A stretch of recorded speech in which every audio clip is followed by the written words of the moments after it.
स्वागत है दोस्तों आप सभी का फिर से एक नई वीडियो में। दोस्तों आज का ये वीडियो दोस्तों जेक बोर्ड के दोस्तों क्लास 11 के सभी विद्यार्थी के लिए बहुत ही मोस्ट इंपोर्टेंट वीडियो रहने वाला है, ठीक है। क्योंकि दोस्तों आज की इस वीडियो में क्लास 11 का हिंदी कोर का दोस्तों आज जो आपका वीकली टेस्ट हुआ है 16 नवंबर का, ठीक है, उसका दोस्तों आज की इस वीडियो में हम लोग आंसर की को देखने वाले हैं। और जो अभी तक दोस्तों 16 नवंबर का वीकली टेस्ट नहीं दिया तो आपका जल्द वीकली टेस्ट होगा। आप वीडियो को पूरा अंत तक देख के जाइएगा ताकि दोस्तों आपका 40 में 40 नंबर आपका पक्का हो जाए, ठीक है। तो चलिए बिना देरी के दोस्तों क्लास 11 हिंदी कोर का वीकली टेस्ट क्वेश्चन को सोल्व करते हैं, जिसमें आपका 10 एमसीक्यू प्रश्न है और 6 सब्जेक्टिव प्रश्न है, ठीक है। जो वीकली टेस्ट देने के बाद वीडियो को देख रहा है तो आंसर की मिला लीजिएगा, और जो देने से पहले देख रहा है तो क्वेश्चंस पेपर के रूप में देखिए ताकि 40 में 40 सबका पक्का हो जाए, ठीक है। और जितना भी दोस्तों को जरूर से जरूर शेयर कीजिएगा और चैनल पर दोस्तों पहली बार सब्सक्राइब जरूर कीजिएगा, ठीक है। चलिए बिना देरी के क्लास 11 हिंदी कोर का वीकली टेस्ट के लिए क्वेश्चन को सोल्व करते हैं, यानी कि आंसर की को हम लोग देखते हैं, ठीक है। तो सबसे पहले दोस्तों यहाँ पर देखिए सेक्शन ए पूछा गया, ठीक है। क्या पूछा गया? सबसे पहले सेक्शन ए, और सेक्शन ए में दोस्तों जितना प्रश्न है सभी आपका फर्स्ट यूनिट यानी कि एमसीक्यू प्रश्न है। और देखिए यहाँ पर लिखा है कि 10 गुना 2 10 होता है, ठीक है। ये गलत है, 10 गुना 2 20 होता है, ठीक है। तो 20 नंबर का दोस्तों आपका जो ऑब्जेक्टिव प्रश्न है, तो सबसे पहले हम लोग जो ऑब्जेक्टिव प्रश्न को देखेंगे 20 नंबर का। तो आप वीडियो को अंत तक देखिएगा, उसके बाद हम लोग 20 नंबर का सब्जेक्टिव देखेंगे, ठीक है। जो नहीं दिया उसका 40 नंबर पक्का, जो दे दिया बताइएगा कितना सही किए थे, ठीक है। चलिए तो यहाँ पर दोस्तों सबसे पहला प्रश्न आपसे पूछा गया था। क्या पूछा गया था कि ब्राह्मण टोला के लोग शिल्पाकार टोला में बैठना नहीं चाहते हैं क्योंकि, ठीक है। तो ब्राह्मण टोला के जो लोग होते हैं वो शिल्पाकार टोला में क्यों नहीं बैठना चाहते हैं? क्या उन्हें श्रेष्ठ समझते हैं, या फिर उन्हें मूर्ख समझते हैं, या फिर वे जो शिल्पाकार को नीचे समझते हैं, या वे गरीब समझते हैं? तो देखिए 1 का जो राइट आंसर दोस्तों ऑप्शन नंबर ग हो जाएगा, वे शिल्पाकार को नीच समझते हैं, ठीक है। क्या समझते हैं? नीच। ऑप्शन नंबर ग हो जाएगा, ठीक है। चलिए 2 नंबर दोस्तों आपसे पूछा गया है गलता लोहा पाठ के लेखक कौन है, ठीक है। तो गलता लोहा पाठ के जो लेखक है दोस्तों कौन है? तो शेखर जोशी, ठीक है। कौन है? शेखर जोशी जो आपका गलता लोहा के पाठ के लेखक है, ठीक है। और 2 का ऑप्शन नंबर ख हो जाएगा, ठीक है। चलिए आगे दोस्तों बढ़ते हैं। तो 3 नंबर बोलता है कहानी में गोपाल सिंह कौन है? तो कहानी में दोस्तों जो गोपाल सिंह है ये कौन है? दुकानदार है कि सब्जी वाला है कि गीतकार है या फिर आपका अध्यापक है? तो जो गोपाल सिंह है दोस्तों कहानी में जो दिया गया था, ठीक है, उसमें दुकानदार है गोपाल सिंह, ठीक है। चलिए 4 नंबर दोस्तों बोला है चंपा की पढ़ाई कहाँ तक हुई? तो जो चंपा था दोस्तों, चंपा की जो पढ़ाई है वो अनपढ़ थी, क्योंकि दोस्तों वो पढ़ाई लिखाई नहीं की थी, और वो जो अच्छा था लिखा हुआ जो शब्द है उसको काले अक्षर के समान समझती थी, ठीक है।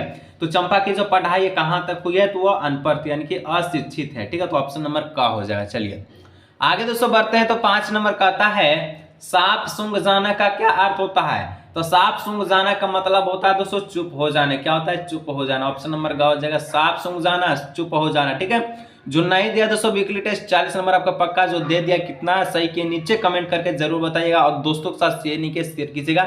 चैनल दोस्तों पहली बार सब्सक्राइब जरूर कीजिएगा, ठीक है। चलिए 6 नंबर कहता है कि कवि को, ठीक है, कवि को पढ़ता देखकर चंपा क्या करती है? तो कवि को पढ़ता देखकर जो चंपा है क्या करती है? बोलती है। क्या बोलती है? शोर करती है, या फिर चुपचाप सुनती है, या फिर फुसफुसाती है। तो जब कवि पढ़ती है दोस्तों, कवि पढ़ता है, ठीक है, तो उसको देखकर चंपा जो है चुपचाप सुनती है क्या पढ़ रहा है, ठीक है। चलिए ऑप्शन नंबर ग हो जाएगा। आगे दोस्तों बढ़ते हैं। तो 7 नंबर पूछा है आलो अंधारी पाठ के रचयिता कौन है, ठीक है। आलो अंधारी पाठ के जो रचयिता है ये कौन है? तो आलो अंधारी पाठ के जो रचयिता है बेबी हलदार। कौन? बेबी हलदार। ऑप्शन नंबर ग हो जाएगा, ठीक है। बेबी हलदार। ऑप्शन नंबर ग यानी कि सी नंबर, ठीक है। चलिए आगे दोस्तों बढ़ते हैं। तो 8 नंबर बोला है कि तुम गौने जाओगे पंक्ति में गौने शब्द का अर्थ क्या है? तुम गौने जाओगे, गौना मतलब क्या होता है दोस्तों? कोलकाता होता है, या फिर स्कूल, या फिर गांधी जी, या फिर ससुराल। तो गौना का मतलब क्या होता है? ससुराल होता है, ठीक है। ऑप्शन नंबर घ हो जाएगा इसका राइट आंसर। चलिए ससुराल। आगे दोस्तों बढ़ते हैं। तो 9 नंबर पूछा है बेबी हलदार के कितने बच्चे थे, ठीक है। तो बेबी जो हलदार थे, ठीक है, जो कि आपका आलो अंधारी पाठ के रचयिता है, उसके जो टोटल 3 बच्चे थे। कितना? 3 बच्चे। ऑप्शन नंबर ग हो जाएगा इसका राइट आंसर। बेबी हलदार के टोटल 3 बच्चे थे। चलिए आगे दोस्तों बढ़ते हैं। तो 10 नंबर पूछा है बेबी हलदार को काम दिलवाने में किस युवक ने मदद की थी? तो बेबी हलदार को दोस्तों काम दिलवाने में दोस्तों कौन सा युवक ने मदद किया था? तो सुनील। कौन? सुनील ने मदद किया था, जो कि काम दिलवाने में, ठीक है। तो इस प्रकार दोस्तों 10 एमसीक्यू प्रश्न को सॉल्व किए, जिसमें आपका जो नहीं दिया था वीकली टेस्ट और देने से पहले देखा तो 20 नंबर उसका पक्का, जो दे दिया 20 में से कितना सही बताइएगा, ठीक है। आगे बढ़ते हैं सब्जेक्टिव की और सब्जेक्टिव का आंसर हम लोग फटाफट से मिला लेते हैं, ठीक है, यानी कि देख लेते हैं। सेक्शन बी दोस्तों आपका रहता है अति लघु उत्तरीय प्रश्न जो कि 4 नंबर का है, ठीक है। 11 नंबर का था धनराम को मोहन के किस व्यवहार पर आश्चर्य होता है और क्यों। तो धनराम को दोस्तों मोहन के कौन से बात पर दोस्तों आश्चर्य होता है और काहे होता है, ठीक है। इसका उत्तर देखेंगे, टेंशन मत लीजिए। सबसे पहले क्वेश्चन पेपर को देखिए और सभी क्वेश्चन को नोट कर लीजिए, उसके बाद हम लोग जो है डायरेक्ट आंसर को देखेंगे, ठीक है। 11 से 16 तक पहले आप क्वेश्चन को देख लीजिए और समझ लीजिए।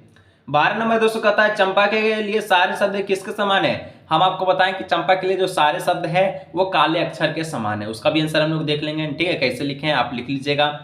चलिए आगे दोस्तों बढ़ते हैं। तो 13 नंबर सेक्शन सी का प्रश्न है, कहता है कवि ने चंपा के किन विशेषताओं का उल्लेख किया है। तो कवि ने चंपा जो कि अशिक्षित है, ठीक है, उसको किन विशेषताओं का उल्लेख किया, उसका भी उत्तर देखेंगे।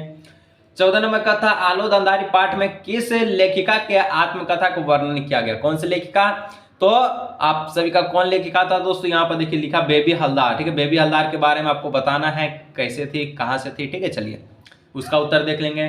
15 नंबर का था सेक्शन डी 5 नंबर 10 नंबर का प्रश्न कहता है टीवी के निजी चैनल अपनी व्यवसायिक सफलता के लिए कौन कौन से तरीका अपनाते हैं, टीवी के कार्यक्रम से उदाहरण देकर समझाइए। चलिए इसका भी उत्तर देख लेंगे। 16 नंबर का था इंटरनेट पत्रकारिता ने दुनिया को किस प्रकार समेट लिया है, उदाहरण सही समझाइए। चलिए इसका भी उत्तर हम लोग देते हैं। तो दोस्तों 11, 12, 13, 14, 15, 16, ठीक है, 6 प्रश्न सब्जेक्टिव जो है इसका हम लोग उत्तर को मिला लेते हैं। आप वीडियो को अंत तक देखिएगा, सब्सक्राइब जैसे कीजिए। चलिए हम लोग सब्जेक्टिव आंसर की ओर हम लोग बढ़ते हैं, ठीक है। तो चलिए दोस्तों हम लोग 11 से लेकर दोस्तों 16 तक का आंसर को हम लोग सोल्व करते हैं, यानी कि सब्जेक्टिव आंसर को देखते हैं क्या क्या आंसर रहने वाला है, ठीक है। चलिए तो यहाँ पर दोस्तों देखिए 11 नंबर का जो आंसर लिखिएगा कि धनराम को तब मोहन के व्यवहार पर आश्चर्य हुआ, यानी कि मोहन के जो व्यवहार पर कब आश्चर्य हुआ था धनराम को, ठीक है। तो धनराम जो कि दोस्तों एक लोहार था और मोहन के व्यवहार पर तब आश्चर्य होता है जब वह धनराम के साथ लोहे को रूप देने में सहयोग होता है। लोहे के यानी कि जो लोहा था दोस्तों मोटा जो रॉड था उसको क्या करता था, तो गोल आकार में करने के लिए जो मोहन आपका धनराम है वो छेनी लेकर हथौड़ी लेकर गोल कर रहा था, लेकिन नहीं हुआ था, ठीक है। लेकिन जब आपका धनराम जाता तो वो उसको गोल कर देता। तब दोस्तों देखता है मोहन, ठीक है, मोहन जाता तब उसको गोल करता था। तब जो है धनराम उसको देखता है और उस बात पर आश्चर्य होता है कि ये जो है उच्च जाति को का, यानी कि मोहन का संबंध उच्च वंश से, वो जो है वह जाति से ब्राह्मण था, यानी कि उच्च जाति से था और फिर भी लोहा का काम जानता था, ठीक है। इस प्रकार से 11 का उत्तर लिख लीजिएगा। चलिए 12 नंबर दोस्तों पूछा था कि चंपा के लिए सारे शब्द किसके समान है। तो चंपा के लिए सारे जो शब्द ये काले अक्षर के समान है, ठीक है। तो इस प्रकार से उत्तर को लिख लीजिएगा। चलिए आगे दोस्तों बढ़ते हैं। तो 13 नंबर का आता है चंपा एक ग्रामीण बालक है, ठीक है। उसका स्वभाव नटखट, चंचल और शरारती है। कभी कभी वह शरारतवश खूब उद्यम मचाती है और कवि की कलम और कागज को चुरा कर छिपा लेती है, ठीक है, इस प्रकार से। और चंपा अबोध बालिका है, वह पढ़ाई लिखाई का महत्व नहीं समझती है, ठीक है।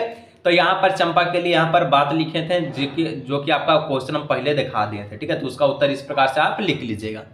आगे दोस्तों बढ़ते हैं। तो 14 नंबर में बोला था दोस्तों बेबी हलदार के लिए आपको क्या करना था, आलोद अंधारी में जो आपका बेबी हलदार है उसका जीवन परिचय यानी कि आत्मकथा के बारे में बताना था, ठीक है। लिखिए कि एक भारतीय लेखिका बेबी हलदार या हलदार जन्म 1973, एक भारतीय घरेलू कार्यकर्ता और लेखक है जिनकी प्रशंसित आत्मकथा ऐसा अंधारी है या फिर एक लाइफ कम ऑर्डिनरी 2006 में, ठीक है, 2006 में यानी कि 2006 में उनके कठोर जीवन के बारे में बताया गया है, जो कि एक घरेलू कार्यकर्ता के रूप में बरी हो रही है और बाद में 13 विदेशी भाषाओं सहित 21 भाषाओं में अनुवाद की है।